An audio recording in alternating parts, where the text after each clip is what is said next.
நம்ம இன்னும் ஓப்பன் மார்க்கெட்ல இன்ட்ரடியூஸே பண்ணல. RGF rapid growth fuel PR ஃபீட்ஸ்ல வந்து ஆர்ஜிஎஃப்னு வந்து ஒரு ஃபீட் பேட்டர்ன் வந்து லான்ச் பண்ணியிருக்கோம். ஆக்சுவலி நாங்கள் எங்கள் கஸ்டமருக்கு சொல்கிற மூலமாகவே எக்ஸலண்ட்டாக மூவ் ஆகிட்டு இருந்தது. ஒரு 50,000 எடுத்து வளர்க்குறேன், ஒரு 15 கிலோ சைஸ்க்கு எடுக்கிறேன். இவ்வளோ தீவனம் இருக்கும் ஒரு பேட்சுக்கு, அதை பற்றி டீட்டெயிலாக சொல்லுங்க. ஓவராலாக அது எண்ட் ஆஃப் த டே எவ்வளோ செலவுக்கு ஆகும்? 14 வாரம் வளர்க்குறோமா, நமக்கு எஸ்டிமேட்டட் வெயிட் கெயின் வந்து 17 கிலோலேருந்து 18 கிலோ. என்னோட கான்செப்ட் வந்து 30 to 32 ரூபா ரேட்டுக்கு உண்டான தீவனம் கொடுக்குற ரிசல்ட்டை வெறும் 24 to 25 ரூபா ஃபீல்டில் கொண்டு வரோம். அது வந்து எங்களோட ப்ரீமிக்ஸ்னால possible. We are replacing greens with concentrates. Okay, greens வந்து கான்சென்ட்ரேட்டால ரீப்ளேஸ் பண்ணுறோம், அவ்வளோதான். நீங்கள் சொல்கிறபடி பார்த்தீங்கன்னா இனிமேல் இந்த மேய்ச்சல் முறை வளர்ப்புங்கிறதே தேவையில்லைன்னு நினைக்கிறேன். ஒரு மேஜர் பையர் அப்போ 1500 கோட்ஸ் வச்சுருக்காங்க. வெறும் 4 ஒர்க்கர் தான். 4 ஒர்க்கர் தான். ஒரே feed RGF, single feed RGF. Brother வணக்கம். பிரதர் வணக்கம் பிரதர். ஒரு நீண்டலாக திருப்பி நம்ம வீடியோ பண்ணுறோம். கண்டிப்பாக இதில் நிறைய அப்டேட்ஸ் நம்ம கொடுக்க போகிறோம். அது என்னென்னு ஒன்று ஒன்று நம்ம பார்த்துடலாம். ஃபீட்ரி ஆகட்டும், அது இல்லாமல் உங்கள் கம்பெனி நிறைய அப்டேட்ஸ் பண்ணியிருக்கீங்க, அதை பற்றி கொஞ்சம் சொல்லுங்கள் பிரதர். கண்டிப்பாக பிரதர். வணக்கம் பிரதர். என் பேர் பிரவீன், பிஆர் ஃபீட்ஸோட சிஇஓ பிரதர். நம்ம ஆட்டு தீவனம் எக்ஸ்க்ளூசிவாக அந்த ஆட்டு தீவனம் மட்டும் ரெடி பண்ணி தமிழ்நாடு ஃபுல்லாக சேல்ஸ் பண்ணியிருந்தோம் பிரதர். ஒரு முக்கியமான அப்டேட்டாக வந்து முன்னாடி நம்ம கம்பெனி வந்து பாண்டிச்சேரியில் இருந்தது, இப்போ கோபிச்செட்டிப்பாளையத்துக்கு மாறி இருக்கும். என்ன ரீசன்னா, பாண்டிச்சேரியில் இருந்து ஒரு சின்ன கம்பெனி, ப்ரொடக்ஷன் வந்து கொஞ்சம் மூவ்மெண்ட் நல்லா போயிட்டு இருக்க வச்சு அந்த இடத்துல எங்களால் ப்ரொடக்ஷன் கொடுத்து ஆன் டைம் டெலிவரி பண்ண முடியல.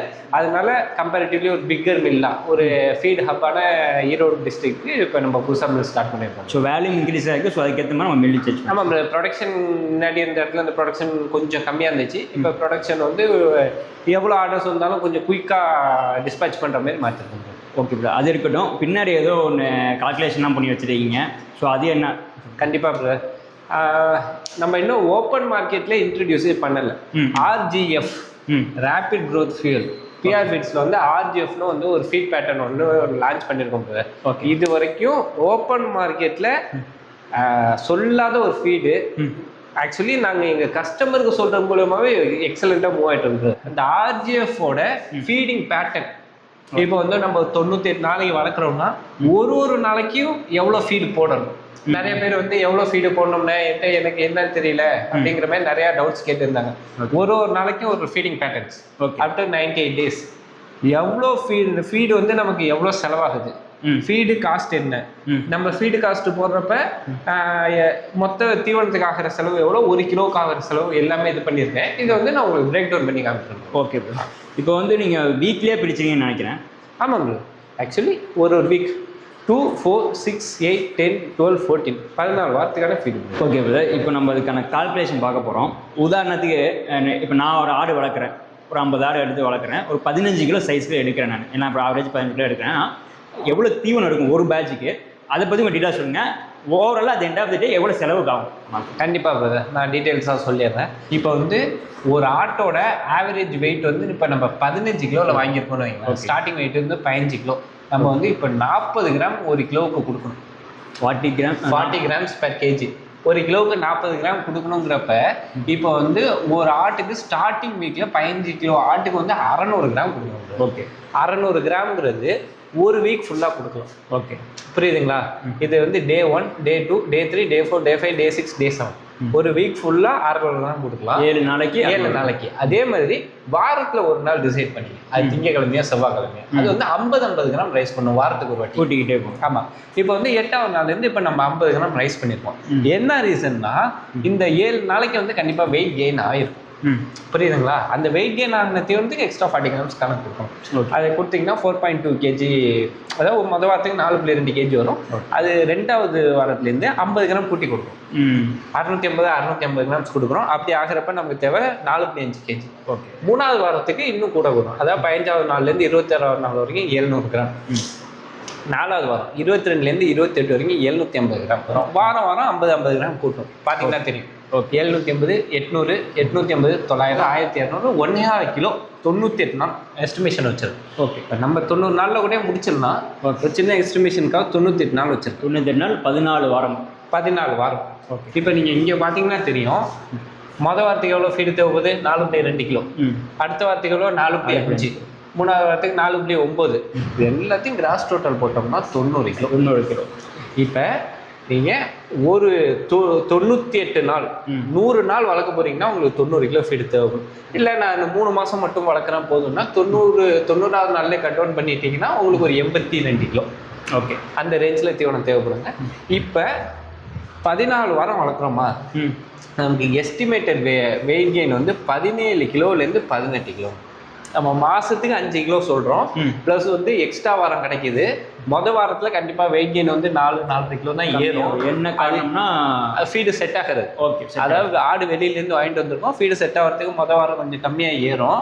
இது எல்லாத்தையும் 98 நாளைக்கும் ப்ராப்பராக இந்த 90 கிலோ ஃபீடு ஒரு ஆடு சாப்பிட்டுச்சுன்னா கேரண்டிடாக ஒரு மீடியம் குவாலிட்டியாக இருந்தால் கூட பரவாயில்ல. ரொம்ப ப்ரீமியம் குவாலிட்டின்னு தேவையில்லை. ஒரு மீடியம் குவாலிட்டியாக இருக்கிற ஆடு கூட 17லேருந்து 18 கிலோ வரும். இந்த பார்த்தீங்களா, 17 to 18 கிலோ. ஓகே, இப்போ நமக்கு ஃபீடு தேவைப்படுறது எவ்வளோங்க? 90 கிலோ. 90 கிலோ. இப்போ ஆர்ஜிஎஃப் நம்ம கொடுக்குற ரேட் வந்து 25 to 29 based upon quality plus வந்து டிரான்ஸ்போர்ட்டை பொறுத்து அந்த 27லேருந்து 29 போகும். குவாலிட்டி கிடையாதுங்க, குவான்டிட்டி எடுக்கிற மூட்டை எண்ணிக்கையை பொறுத்தும் ப்ளஸ் வந்து எந்த மோட் ஆஃப் டிரான்ஸ்போர்ட்டில் அனுப்புகிறோங்கிறத பொறுத்தும் ரேட்டு மாறுபடுது.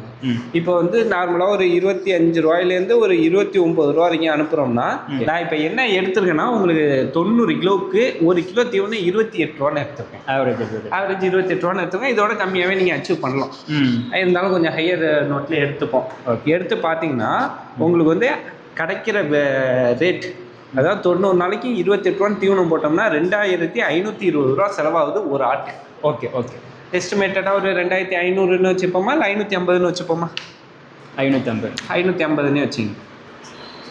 2550 × 17னா உங்களுக்கு 150 ரூபா தான் செலவாகுதுங்க ஒரு கிலோ. 150 ரவுண்டாக வச்சு 150. இன்னைக்கு மார்க்கெட்டில் வந்து ரொம்ப புவராக ஆடு விற்றாலுமே உங்களுக்கு 350க்கு குறைஞ்சி விற்காதுங்க. அதே ரொம்ப புவர் மார்க்கெட்டாக இருந்தால் 340 போகுங்க. ஆவரேஜாக வந்து 385 தான் என்னை பொறுத்த வரைக்கும் ஆவரேஜ் ரேட். ஓகே, 400ம் போகுது, 430ம் போகுது, 350ம் போகுது. ஓகே, அதெல்லாம் விட்டுருங்க. 385 பார்த்தாலுமே இந்த 385ல் உங்களுக்கு ஆகிற தீவன காஸ்ட்டு 150 தாங்க. ஓகே, புரியுதுங்களா? இதுதான் வந்து இந்த ஆர்ஜிஎஃபோட ஃபீடுக்கு ஆகிற காஸ்ட். ஓகே, திருப்பி ஒரு சொல்லிடுங்க. 90 days 90 கிலோ. ஓகே, இப்போ நமக்கு வந்து 98 நாளைக்கு 90 கிலோ தீவனம் தேவைப்படுது. நம்ம வந்து தீவனத்தை வந்து கொஞ்சம் ஹையர் நோட்டுக்கு 28 ரூபான்னு எடுத்து டிரான்ஸ்போர்ட்டோட சேர்த்து உங்களுக்கு வந்து இறங்குறதோட 28 ரூபான்னு எடுத்துப்போம். 90 கிலோ 28 ரூபான்னு போட்டிங்கன்னா 2550 ரூபா. 2550 ரூபாய்க்கு இந்த 2550 ரூபா தீவனம் செலவு பண்ணுறப்ப நமக்கு 17 கிலோ வெயிட் கெயின் கிடைக்குது. ஹையர் நோட்டே விட்டுருங்க, மினிமம் லோவர் நோட்டே எடுத்து 17 கிலோ வெயிட் ஏறுது. 2550 / 17 போட்டிங்கன்னா உங்களுக்கு 150 ரூபா தாங்க செலவாகுது. இன்னைக்கு மார்க்கெட்டில் ஆவரேஜ் ரேட் வருஷம் ஃபுல்லாக வைக்கிறதுல ஆவரேஜ் ரேட் பார்த்தீங்கன்னா 385. ஓகே, ஒரு நல்ல ரேட் இருந்துச்சுன்னா 400 போகும், ஒரு சுமாரான ரேட் இருந்தால் 350 போகும். நம்ம 350க்கு விற்றாலுமே அந்த 150 போக நமக்கு ஓரளவுக்கு 200 நிற்குங்க. அந்த 200ல் அதர் எக்ஸ்பென்ஸ் ஒரு கண்டிப்பாக 50 போயிடுங்க. நமக்கு மினிமம் ஒரு 150 மார்ஜினை வந்து கேரண்டி பண்ணுறது இந்த ஆர்ஜிஎஃபோட. மார்க்கெட் எவ்வளோ புவராக போனாலும், மார்க்கெட்டில் எவ்வளோ கம்மியான ரேட் விற்றாலும் நமக்கு ஒரு டீசெண்டான ப்ராஃபிட் வரணுங்கிறது. அதாங்க எல்லாமே ரொம்ப ரொம்ப லோ ரேட்டில். ஆமாம், இது இல்லை. இப்போ வந்து நம்ம என்ன பண்ணோம்னா, நான் 28 ரூபா போட்டிருக்கேன், இதை இன்னும் கம்மியாக அச்சீவ் பண்ணலாம். இன்னைக்கு 26க்கு கூட அச்சீவ் பண்ணலாம். கண்டிப்பாக. நான் 17 கிலோ போட்டிருக்கேன், 20 கிலோ வரைக்கும் வெயிட் வரும். கண்டிப்பாக. இது எல்லாமே மினிமம் கேரண்டி தான். மினிமம். சரி, இப்போ உங்களோட ஃபீட் பேட்டர்ன் பற்றி சொன்னீங்க. ஸோ எல்லாத்துக்குமே புரியுற மாதிரி சொல்லிட்டீங்க. இப்போ அடுத்தது ஆர்ஜிஎஃப். இது ஆர்ஜிஎஃப்னு பேரே கொஞ்சம் டிஃப்ரெண்ட்டாக இருக்குது, இது சொல்லுங்கள். கண்டிப்பாக. ஆர்ஜிஎஃப்ங்கிறது எதை பிரேஸ் பண்ணி வச்சுருக்கோம்னா, ரேபிட் க்ரோத் ஃபியூயல். அதாவது எங்களோட டார்கெட் என்னன்னா, ஒரு வெஹிக்கிளை எப்படி ஃபியூயல் வந்து புஷ் பண்ணுதோ அதே மாதிரி ஒரு கம்ப்ளீட்டான சோர்ஸ் எனர்ஜி ப்ரோட்டீன் கொடுத்து ஒரு கோட்டோட மேக்ஸிமம் வெயிட் கெயின் அதை டிஸ்டர்ப் பண்ணாமல், அதோட பாடி பேட்டர்ன் டிஸ்டர்ப் பண்ணாமல் அதை வந்து எந்த அளவுக்கு கம்ஃபர்டபுளாக வச்சிருந்து எந்த அளவுக்கு மேக்ஸிமம் வெயிட் கெயின் கொண்டு வர முடியுங்கிறதுக்காக கொண்டு வந்ததான் இந்த ஆர்ஜிஎஃப்ங்கிற ஒரு பிராண்ட். ஓகே, இது வந்து பிஆர் ஃபீட்ஸில் வந்து சப் பிராண்ட் வந்து RGF. Okay, company name PR feeds, ஆர்ஜிஎஃப்னு வரும். இப்போ எங்கள் ஃபீல்டில் என்னென்ன நியூட்ரியன்ஸ் இருக்குது, என்னென்ன ஆட் பண்ணியிருக்கோம், என்ன ரேட்டுங்கிறது. ஃபஸ்ட்டு மெட்டீரியல்ஸ் ஆட் பண்ணிடுறோம். ஃபர்ஸ்ட் ஒன்று வந்து மெய்ஸ் பிரதர், மக்காச்சோளம், வீட் பிரெட், கோதுமை தோடு, DORB ஃபர்ஸ்ட் கிரேட், எண்ணெய் நீக்கப்பட்ட அரிசி தோடு, கார்ன் DDGS, மக்காசோள புண்ணாக்கு, கிரவுண்ட்நட் கேக், கடலை புண்ணாக்கு, சோயா புண்ணாக்கு, உப்பு, ரைஸ் DDGS, அரிசி புண்ணாக்கு, கேல்சைட்னா அந்த சுண்ணாம்புக்காக யூஸ் பண்ணுற கேல்சைட் பிரதர், மொலாசஸ், சக்கரை பகு, கோப்ரா DOC, தேங்காய் புண்ணாக்கு, தேங்காய் புண்ணாக்கு, டேப்பியோக்கானா மரவள்ளி திப்பி ப்ளஸ் ஊரிடஸ்னால் உங்களுக்கு உளுத்தம் போட்டு ப்ரீமிக்ஸ் வந்து எங்களோட எல்லா ப்ரீமிக்ஸும் சேர்த்து ஒரே காம்பினேஷனாக ப்ரீமிக்ஸின் கரன்சி எல்லாருமே புரியுமான்னு தெரியல, அது கொஞ்சம் டீட்டெயிலாக சொல்லுங்கள். Liver tonic, calcium tonic, mineral mix, trace minerals, and 2-3 இம்பார்ட்டண்டான காம்பனன்ட்ஸ் எங்களோட சீக்ரெட். இது எல்லாத்தையும் ஆட் பண்ணி ஒரே ஃபார்முலாவை ப்ரீமிக்ஸில் வந்து ஃபார்முலாவில் ஆட் பண்ணிடுவோம். ப்ளஸ் வந்து இப்போ நாங்கள் நம்மளோட ஃபீடு வந்து ஜஸ்ட் ஒரு தானியங்கள் மட்டும் வச்சு இல்லாமல் வித் சப்ளிமெண்ட்ஸோட வரும். எங்களோட ஃபீடுக்கு ரிசல்ட் நாங்கள் இந்த இது கொடுக்குற இது எல்லாத்தையும் வெயிட்டாக மாற்றுதுன்னா அது வந்து ப்ரீமிக்ஸ் ஸ்டேஜ். இந்த ப்ரீமிக்ஸ் இல்லாமல் இந்த ஃபார்முலா போட்டிங்கன்னா வெயிட் கண்டிப்பாக வராது. இந்த ப்ரீமிக்ஸ் ஸ்ட்ரென்த்தில் தான் வெயிட் வருதுங்க. ப்ளஸ் வந்து இப்போ நம்ம புதுசாக காட்டன் DOCயும் பருத்தி புண்ணாக்கும் ஆட் பண்ணுறோம். பருத்தி புண்ணாக்கும் ஆட் பண்ணுறோம். இப்போ இந்த மெட்டீரியல்ஸ் ஆட் பண்ணுறப்ப இதோட நியூட்ரிட்டிவ் வேல்யூ என்ன இருக்குன்னு கேட்டிங்கன்னா, உங்களுக்கு எனர்ஜி வந்து 3300 கிலோகால் இருக்கும் ஒரு kilogram. 3000 kilo calories per kilogram, இல்லைன்னா 3.3 MEன்னு சொல்லுவாங்க. அதே மாதிரி ப்ரோட்டீன் வந்து 18%லேருந்து 20% வரைக்கும் 20% வரைக்கும் மினிமம். நம்ம 18 தான் சொல்கிறது, அப் டு 20% வரைக்கும் வரும்ன்றது. ஃபைபர் வந்து 12 to 14%. ஃபேட் வந்து 2 to 4%. கால்சியம் வந்து 1லேருந்து 1.25% வரைக்கும் வரும். பாஸ்பரஸ் வந்து 0.5 to 0.7% வரைக்கும் வரும். மாய்ஸ்டர் நம்ம ஃபீல்டில் ரொம்ப கம்மி, 10 to 12%. இது மாய்ஸ்டர் வந்து கம்மியாகிறது நல்லதா இல்லை எப்படி? எவ்வளோக்கு எவ்வளோ மாய்ஸ்டர் கம்மியாக இருக்கோ அதளவுக்கு கீப்பிங் குவாலிட்டியும் கிடைக்கும். மாய்ஸ்டரை பேஸ் பண்ணி தான் இந்த எனர்ஜி ப்ரோட்டீன் மேக்ஸிமம் கிடைக்குது. ஏன்னா இப்போ தீவனங்கள் ஆட்டு தீவனம் நிறையா இருக்குது. இந்த RGF என்ன மாதிரியான அட்வான்டேஜ் கொடுக்கும் பண்ணையாளர்கள்? ஒரே விஷயம் தான், சிம்பிளிஃபையிங் திங்ஸ். ஒரு காம்ப்ளெக்ஸாக ஆடு வளர்க்குறது ஒரு பெரிய காம்ப்ளெக்ஸாக கொண்டு போயிட்டாங்க. ஒன்றுமே கிடையாது, ரொம்ப சிம்பிள். காலையில் 1 மணி நேரம், இப்போ 600 கிராம் சொல்கிறோமா, 300 கிராம், சாயங்காலம் 300 கிராம் தண்ணி வச்சுட்டு ஆடெல்லாம் நல்லா இருக்கான்னு பார்த்துட்டு பறனை கூட்டிட்டு பண்ணை பூட்டி போட்டு நீங்கள் போயிடுங்க. திரும்ப ஈவினிங் சாயங்காலம் வந்து பார்த்துக்கிட்டு. ஓகே, இப்போ நீங்கள் ஒரு ஃபர்ஸ்ட் வீக்னா ஒரு 40 கிராம்ஸ் சொல்கிறீங்க. ஆமாம், அந்த 40 கிராம்ஸ் போதுமாங்கிற மாதிரி ஒரு டவுட் இருக்கும். ஏன்னா இதுக்கு முன்னாடி நிறையா போட்டிருப்பாங்க அவங்க. ஸோ அப்படிங்கும்போது இதில் போதுமாங்க? இது வந்து நாங்கள் இன்னைக்கு லான்ச் பண்ணலை. நாங்கள் லான்ச் பண்ணி 5 மாதம் ஆகுது. ப்ளஸ் வந்து 5 மாதம் ஆகுது. எங்களோட சேல்ஸு ஒரு 100 டன்னை தாண்டிடுச்சு RGFல மட்டும். ஓகே, 100 டன் தாண்டுது. லாட்ஸ் ஆஃப் ஃபார்ம்ஸ், எக்ஸாம்பிளுக்கு ஒரு 1500 கோட்ஸ் வச்சுருக்காங்க ஒரு ஃபார்மில். 1500 கோட்ஸ் வச்சுருக்காங்க. அவங்க கொடுத்த ரிசல்ட் டெஸ்டிமோனியல்ஸ் நாங்கள் சொல்லலை, அவங்க கொடுத்த ரிசல்ட்ஸ் வந்து என்னன்னா 6 kg மந்த்லி ரைஸ் ஆகுதுங்க, 4% தான் போடுறோம், ஆடு கம்ஃபர்டபுளாக இருக்குது. இது வந்து ஒரு ப்ரூவன் ரிசல்ட்டுங்க. ஓகே, ஆக்சுவலி நிறைய பேர் நினைக்கிறாங்க ஆட்டுக்கு போதுமா அப்படின்னு நினைப்பாங்க. இன்னும் ஒரு சில குரூப்ஸ் ஆஃப் வந்து என்ன நினைக்கிறாங்கன்னா, பசுந்தீவனம் தானங்க போட்டு வளர்க்கணும், ஆட்டுக்கு என்னங்க இதை போட்டு வளர்க்குறீங்க. இன்னும் எங்களுக்கு இன்னும் பேடாலாம் கமெண்ட் வந்துருக்கு, ஆட்டுக்கு வந்து மாத்திரையை போட்டு வளர்க்குற மாதிரி. we are replacing greens with concentrates. Okay, greens வந்து கான்சென்ட்ரேட்டால் ரீப்ளேஸ் பண்ணுறோம், அவ்வளோதான். இல்லை இப்போ இந்த ஆடு வந்து அசை போடணும், அசை கம்பல்சரி அசையாச்சும் போடுறது கொடுக்கணும் சொல்லுவாங்க. எதுவுமே தேவையில்லை, இட்ஸ் ப்ரூவன். நாங்கள் வந்து எதுவுமே வந்து பேப்பரில் பார்த்துட்டு பேசலை. ஓகே, இட்ஸ் ப்ரூவன், கிரவுண்டில் ப்ரூவ்டு. ஓகே, கிரவுண்டில் வந்து ப்ரூவ் பண்ண ஃபார்ம்லா. ஓகே, புரியுதுங்களா? அதனால 100% கேரண்டியாக சொல்லுவேன். காலையில் ஒரு நாளைக்கு சொல்கிற ஃபீல்டில் காலையில் 50%, சாயங்காலம் 50%. ஓகே, எப்பொழுதுமே 24 ஹவர்ஸும் வாட்டர், 24 ஹவர்ஸும் வாட்டர், ஷெட்டு க்ளீன், அவ்வளோதாங்க. 3 விஷயங்கள் இருந்தால் ஆட்டோமேட்டிக்காக. ஓகே, பட் நீங்கள் சொல்கிறபடி பார்த்தீங்கன்னா இனிமேல் இந்த மேய்ச்சல் முறை வளர்ப்புங்கிறதே தேவையில்லைன்னு நினைக்கிறேன். அது தப்பு. ம் மேய்ச்சல் முறை இல்லாமலாம் ஆடு வளர்க்க முடியாது. நான் சொல்றது ஒன்லி ஃபார் ஃபேட்டனிங். புரியுதுங்களா? ஓகே. அந்த 100 நாள் கெடா குட்டி வளர்க்குறோம்ல, அதுக்கு மட்டும்தான் இந்த ஃபார்ம்லாம். ஓகே. அப்படி நம்ம பெட்டையாடெல்லாம் இதில் போட்டு வளர்த்தோம்னா வந்து நமக்கு ஒன்றும் ரிட்டர்ன்ஸ் கிடைக்காது. ஒரு கெடா வளர்ப்புக்கோ பெட்டையாடு வளர்ப்புக்கோ ஃபேட்டனிங் பண்ணுறோம் பார்த்தீங்களா, ஒன்லி ஃபார் ஃபேட்டனிங் தான் அந்த ஆர்ஜிஎஃபோட ஃபார்ம்லாம். Okay bro. இப்போ கெடாவுமே சில பேர் மேய்ச்சலில் விட்டு வளர்த்துலாங்கன்னா, ஒரு சில பேர் அதை நான் மேய்ச்சலே எனக்கு வந்து நான் வளர்த்துருவேன், உங்களுக்கு தீவனத்தை ஏன் வாங்கி போடணும், கெடாக்கி சொல்கிறேன், நான் கறிக்கே வளர்க்குறதே நான் மேய்ச்சலே விட்டு வளர்த்துறேன், உங்கள் தீவனத்தை வாங்கி போடணும் அப்படிங்கிற மாதிரி சொல்கிறாங்க. ஸோ அதை எப்படி? ரொம்ப நல்ல விஷயம். மேய்ச்சல்லே விட்டு வளர்த்து நம்ம எதுக்காக ஃபீடு கொடுக்குறோம்னா, யாரால வளர்க்க முடியல அவங்களுக்கான சொல்யூஷன்.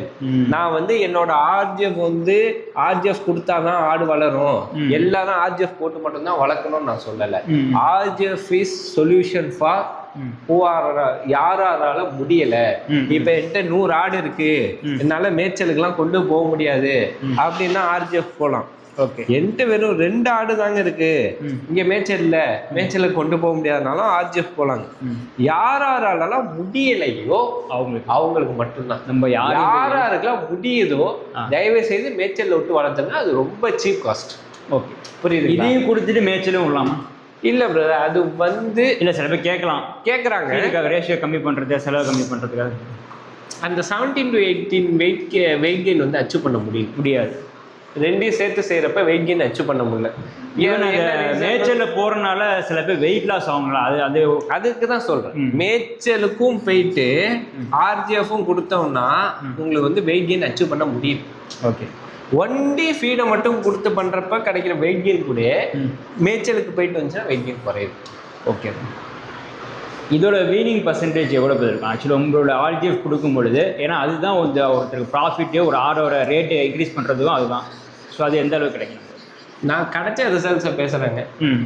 ஒரு ஃபார்மில் 63% சொல்லியிருக்காங்க, ஒரு ஃபார்மில் 58% சொல்லியிருக்காங்க, ஒரு ஃபார்மில் 60% சொல்லியிருக்காங்க. ஓகே. இது எல்லாத்துல ஒரு மிகப்பெரிய ப்ளஸ் என்னன்னா, நம்ம ஃபீட்ல வர குட்டிங்க வந்து ஃபேட் டெபாசிஷன் இருக்காதுங்க, ரொம்ப இருக்காது. கொழுப்பு ரொம்ப படிஞ்சிருக்காது. ஒன்லி 2% மட்டும்தாங்க கொழுப்பு இருக்கும். ஓகே. இது வந்து டபுள் சைடா நம்ம ப்ரொமோட் பண்ணலாம். ஒரு டைப் வந்து என்னன்னா லோ ஃபேட் குட்ஸ் அப்படிங்கிற மாதிரி ப்ரொமோட் பண்ணலாம். இன்னொன்று வந்து கறிக்கடைக்காரங்களுக்கு இது ப்ராஃபிட்டுங்க. கொழுப்பு வந்து அவங்க தூக்கி போடணும், இல்லைன்னா ஃப்ரீயா பீஸ் போட்டு தான் கொடுக்கணும். ஆர்ஜிஎஃப் ஃபீட் பண்ணி ஆடு வளர்ந்தால் கேரண்டி வெரி லோ ஃபேட். எல்லாமே வந்து meat and bone and flesh ஆகும். ஓகே. போன் அண்ட் ஃப்ளஷோட ரேஷியோ வந்து கூட இருக்கும். ஒரு ஃபார்மில் 63 சொன்னாங்க, அவங்க வந்து கொஞ்சம் வளர்க்குற குவாலிட்டி கொஞ்சம் நல்லாயிருக்கும், அதனால அவங்களுக்கு அச்சீவ் பண்ணியிருக்காங்க. இன்னொரு ஃபார்மில் 58 சொன்னாங்க, இன்னொரு ஃபார்மில் 60 சொல்லியிருக்காங்க. இது எல்லாமே ப்ரூவன் ரெக்கார்டட் வெயிட். நாங்கள் எதுவுமே வரும் போகும்னு சொல்லலை, வந்த விஷயங்களை சொல்கிறோம். ஓகே. நம்ம அப்ராக்சிமேட்டே சொல்ல இவ்வளவு, இது எல்லாமே ப்ரூவன் ரிசல்ட்டுங்க. இப்போ உங்களுக்கு இப்போ எனர்ஜி ப்ரோட்டீன் கேட்டேன் பார்த்தீங்களா, அதுக்கு டெஸ்ட் ரிப்போர்ட் கேட்டீங்களா, அனுப்பி வருவேன். அப்படி என் மேல சந்தேகமா இருக்கா, ஃபார்முலா ஃபீடை நீங்க வாங்கி நீங்க டெஸ்ட்டுக்கு அனுப்பி. Okay. We are ready for everything. Okay. So average நமக்கு ஒரு பர்சன்டேஜ் வந்து மீட் பர்சன்ட் 63 வருங்க. 63 ஒரு 16 வச்சுங்களேன். இதுல வந்து ஒரு பிளஸ் என்னன்னா, நீங்க கறிக்கடைக்காரங்களோட நெகோசியேட் பண்றப்ப மார்க்கெட்டோட எனக்கு 10 ரூபா கூட கொடுன்னு கேட்டுவாங்க. ஓகே. என்ன ரீசன்னா, இப்போ 30 கிலோ ஆடு இருக்குன்னா 60 வீனிங் பர்சன்டேஜ் வந்துச்சுன்னா உங்களுக்கு 18 கிலோ கறி வரும். 18 கிலோ கறி வருது. இதே மார்க்கெட்ல சாதாரணமா 30 கிலோ ஆடு இருந்துச்சுன்னா 15 கிலோ தான் கறி வரும். உங்கள்கிட்ட ஆடு வாங்கிட்டு போனா கறி கடைக்காரங்களுக்கு 3 கிலோ போனஸ். ஓகே. அப்படிங்கிறப்ப நம்ம 10 கிலோ கூட வாங்கலாம். ஓகே. 10 ரூபா கூட வாங்கலாம், தப்பு கிடையாது. ஓகே. இது வந்து பாத்தீங்கன்னா எவ்வளவு ஆடுகள் வேணாலும் இந்த ஒரு ஃபீடை வச்சு வளர்த்தலாமா இன்னைக்கு? ஏன்னா ஒவ்வொரு ஃபார்மர்ஸோட ட்ரீம் என்னன்னா, இப்போ 5 ஆடு வாங்குறோமா, அது 10 அப்படியே டெவலப் பண்ணி 100 ஆடு 200 ஆடு அப்படியே இன்க்ரீஸ் பண்ணணும்னு நினைக்கிறாங்க. பட் இது எங்கே பிரச்சனையாகுதுன்னா, ஒரு ப்ராப்பர் ஃபீடு கிடைக்க மாட்டேது, அதிலே அவங்க வந்து ப்ராப்பர் ரேட்டு கிடைக்க மாட்டேன்னு சொல்லிட்டு டிசப்பாயிண்ட் அப்படியே குவிட் பண்ணிட்டு போயிடுறாங்க. அதை ரீப்ளேஸ் பண்ணுவான், அது மட்டும் சொல்லி. எங்களோட மேஜர் பையர், ஃபார்ம் நேம் சொல்ல விரும்பல, ஒரு மேஜர் பையர், அவங்க 1500 கோட்ஸ் வச்சிருக்காங்க. வெறும் 4 ஒர்க்கர் தான். 4 ஒர்க்கர் தான். ஒரே feed RGF, single feed RGF. இன்னொருத்தவங்க 450 கோட்ஸ் வச்சுருக்காங்க, 3 ஒர்க்கர், ஒரே ஃபீட் ஆர்ஜிஎஃப். 50 ஆடு வச்சுருக்கவங்க, நோ ஒர்க்கர், இண்டிவிஜுவல் அவங்க வீட்டில் ஃபார்ம் ஓனரே செய்கிறாங்க, ஃபார்ம் ஓனரே ஒர்க்லாம் செய்கிறாங்க. ஒரே ஃபீட் ஆர்ஜிஎஃப். ஆக்சுவலி பிரதர், இன்னைக்கு நான் போர்டில் எழுதினது எல்லாமே ஒரு 3 மாதத்துக்கு முன்னாடியே நான் மார்க்கெட்டில் அதாவது அட்வர்டைஸ் பண்ணியிருக்கேன், பண்ணலை. ஒரு ப்ராப்பர் ஆர்என்டி. ஆக்சுவலி ஆர்என்டிங்கிறது நம்ம பண்ணுறது இல்லாமல் கஸ்டமர் சைட் டெஸ்டிமோனியல்ஸையும் எடுக்கணும். ஒரு ப்ராப்பர் ஆர்என்டியில் ஒரு 1500 கோட்ஸ் வச்சுருக்கவங்க வெறும் 4 ஒர்க்கர் வச்சு ஃபார்மை மெயின்டைன் பண்ணுறாங்க. நாளைக்கு யாராவது ஃபோன் வச்சு என்ன திட்டினாலும் திட்டுவாங்க, எப்படி இது பாசிபிள்? 1500 ஆட்டுக்கெலாம் 4 பேர் எப்படி செய்ய முடியும்ட்டு. ஓகே, இட்ஸ் பாசிபிள், செய்ய முடியும். ஆர்ஜிஎஃப் இருக்கிறப்ப செய்ய முடியும். 50 ஆடு 100 ஆடு வச்சுருக்கவங்க ஃபார்ம் ஓனர் மட்டுமே செய்யலாம். இன்னொரு 450 ஆடு வச்சுருக்கவங்க வெறும் 3 ஒர்க்கர் மட்டும் வச்சு செய்கிறாங்க. It's possible. Simplifying goat farming simplify பண்ணும். என்னை பொறுத்த வரைக்கும் நான் சம்பாதிக்கிறேன்னா இந்த விஷயத்தில், ஆனால் எப்படி சம்பாதிக்கிறேன்னா ஒரு கோட் இண்டஸ்ட்ரியை லிஃப்ட் பண்ணணும். ஓகே, ஈவன் ஒரு 3 வருஷத்துக்கு முன்னாடி 450 ரூபா 500 ரூபா வரைக்கும் போயிட்டு இருந்துச்சு. 450 ரூபா 500 ரூபாய்க்கு ஆடு விற்றுமே நமக்கு ப்ராஃபிட் கம்மியாக இருக்குது, கம்மி ப்ராஃபிட் அப்படிங்கிற மாதிரி ஒரு விஷயங்கள் இருந்துச்சு. இன்னைக்கு 350 ரூபாய்க்கு விற்றாலுமே ஒரு 350 ரூபா தாங்க விற்றுச்சு, ஆனால் எனக்கு நல்ல ப்ராஃபிட்டுங்க அப்படின்னு சொல்கிற அளவுக்கு ஒரு ஃபார்முலா கொண்டு வந்துடும். கோட்டோட இண்டஸ்ட்ரியை லிஃப்ட் பண்ணணும், ப்ளஸ் எல்லாரையும் ஜெயிக்க வச்சு நான் ஜெயிக்கணும். Win-win situation. ஆக்சுவலி நான் ஒரு ப்ராடக்ட் பண்ணுறேன்னா ஃபார்மர் ஜெயிச்சாதாங்க என்கிட்ட வாங்குவாங்க, என்கிட்ட வாங்கினாதாங்க நான் ஜெயிக்க முடியும். கண்டிப்பாக என்னோட அல்டிமேட் மோட்டோ வின்-வின் சுச்சுவேஷன். அதான் பிரதர். ஸோ மார்க்கெட்டை லிஃப்ட் பண்ணும், elevating the market, simplifying the market, win-win situation. Okay. So இவ்வளோ நேரம் ரொம்பவே டீட்டெயிலாக சொல்லியிருந்தீங்க. ஒவ்வொரு வாட்டியும் சொல்லும்போது நீங்கள் ஃபார்மர்ஸ்க்கு நிறைய உங்கள் ஃபீடை தாண்டி நிறையா டிப்ஸ் நிறையா கொடுத்துருக்கீங்க. அதே மாதிரி இந்த வீடியோ நிறையா கொடுத்துருக்கீங்க. ஒரு ப்ராப்பரான மொத்தத்தில் எப்படி ஆடுகளை வளர்த்து ப்ராப்பராக மார்க்கெட் பண்ணி ப்ராஃபிட் பார்க்கணும், இது வீட்டில் ரொம்ப டீட்டெயிலாக சொன்னீங்க. ஸோ வீபர்ஸ் உங்களுக்கு இந்த ஆர்ஜிஎஃப் ஃபீட் தேவைப்படுனா ஸ்க்ரீனில் தெரியும், நம்மளை கான்டாக்ட் பண்ணால் கீழே டிஸ்கிரிப்ஷன் நம்பர் கொடுத்துருக்கேன். ஸோ கான்டாக்ட் பண்ணி எவ்வளோ குவான்டிட்டி வேணுமோ போய் பர்ச்சேஸ் பண்ணலாம். இவ்வளோ நேரம் உங்கள் நேரத்தை வைக்க இன்டர்வியூ கொடுத்து ரொம்ப நன்றி. கண்டிப்பாக நான் இப்போது வரைக்கும் ஒரு சிம்பிளான விஷயங்கள் தான் சொல்லியிருக்கேன். நியர் ஃபியூச்சர் டிவார்மிங் ஒரு ரொம்ப மேஜரான ஒரு விஷயம் ஒன்று. ஓகே, இன்னொன்று யூனிட் எக்கனாமிக்ஸ்,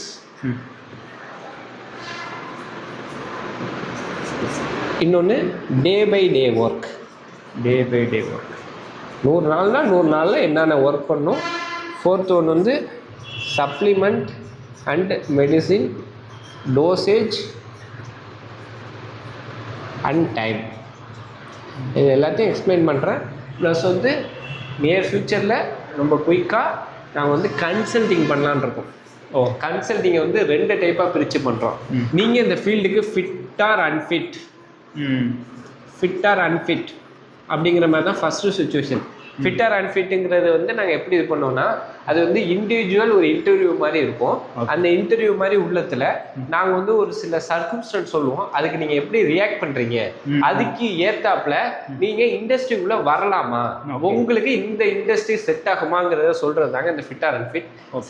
செகண்ட் ஒன்று கரண்ட் அஃபேர்ஸ் கன்சல்டிங்.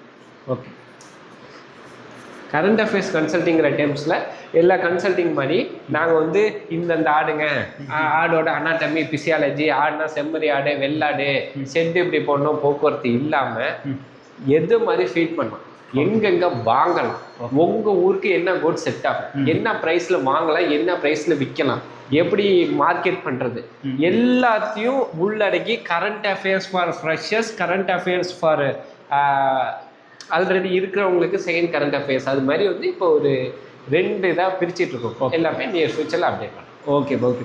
இண்டஸ்ட்ரியில் உள்ள மக்களோட நாலேஜை ரைஸ் பண்ண நினைக்கிறேன். நாலேஜ் ஷேரிங் வந்து ரொம்ப இம்பார்ட்டண்டான ஒரு விஷயம். அதை யாருமே பண்ண மாட்டேங்க. ஓகே. நான் இவ்வளோ தூரம் கற்றுக்கிட்டு இருக்கேன், நிறையா ஃபார்மர்ஸ்ட்டை பேசி இவ்வளோ விஷயங்கள் கற்றுருக்கேன். இந்த விஷயங்களை நான் 4 பேருக்கு சொல்கிறேன். நான் அதில் மெனக்கட்டுருக்கேன். அதனால ஒரு சார்ஜஸ் பண்ணுறேன். கண்டிப்பாக. எல்லாமே எதுவுமே ஃப்ரீயாக பண்ணலை, எதுவுமே சர்வீஸ் பண்ணலை. நான் கொடுக்க நினைக்கிறது குவாலிட்டி ப்ராடக்ட். அது மூலிமா நான் சம்பாதிக்கிறேன். ஓகே ஓகே, அவ்வளோதாங்க விஷயம். ஃபைனலாக வந்து இது நம்மகிட்ட என்னென்ன ஃபார்மேட்டில் கிடைக்கிது? அதாவது இது வந்து நம்மள்ட்ட மேஷாகவும் இருக்குது, பெல்லட்ஸாகவும் இருக்குது. ஓகே. நம்ம வந்து 2 ஃபார்மேட்ஸ்லேயும் கொடுக்குறோம். ஓகே. மேஷிங்கிற பர்சன்டேஜில் 1 kg மேஷினா அது கொஞ்சம் சரி. மேஷினா வந்து தவுடு டைப்பு. தவுடு டைப். தவுடுன்னு இவனு தவுடு தான் நினைக்கிறப்பா. தவுடு டைப். ஓகே. தவுடு டைப்புங்க. பெல்லட்ஸ்னால் குச்சி. அதாவது நல்லா அரைச்சி வரும். ஆமாம், நல்லா அரைச்சி வரும். குச்சி தீவனம் குச்சி புண்ணாக்குன்னு சொல்லுவாங்க. ஓகே. அது வந்து பெல்லட்ஸில் வருதுங்க. இப்போ மேஷ்னா 1 kgக்கு 6 லிட்டர் வந்து வாட்டர் மிக்ஸ் பண்ணி போடுங்க. ஓகே. 1 கிலோக்கு 6 லிட்டர் தண்ணி. 1 கிலோவுக்கு 6 லிட்டர் வாட்டர் மிக்ஸ் பண்ணி போடணும். என்ன ரீசன்னால அது பவுடராக இருக்கிற வச்சு கொஞ்சம் வெட்னஸ் போட்டோம்னா அது வந்து ஈஸியாக எடுத்துக்கணும். ராவாகவும் கொடுக்கலாம், இன்கேஸ் சரியாக எடுக்கல. இல்லை, வாட்டர் மிக்ஸ் பண்ணி கொடுக்க பெட்டர். ஓகே. அது ப்ளஸ் வந்து பெல்லட்ஸில் நோ வாட்டர்லாம் அது தேவையில்லைங்க. ஆஸ் ஆஃப் 4% இது பண்ணலாங்க. பெல்லட்ஸில் வந்து வேஸ்டேஜ்லாம் கம்மியாக வரும். ஆனால் உங்கள் ஆடு எது கம்ஃபர்டபுளாக சாப்பிடுதுங்கிறத நீங்கள் தான் ஐடென்டிஃபை பண்ணணும். அப்படி இல்லைன்னா இந்த ஃபீடை நீங்கள் தான் ப்ராக்டிஸ் பண்ணணும்.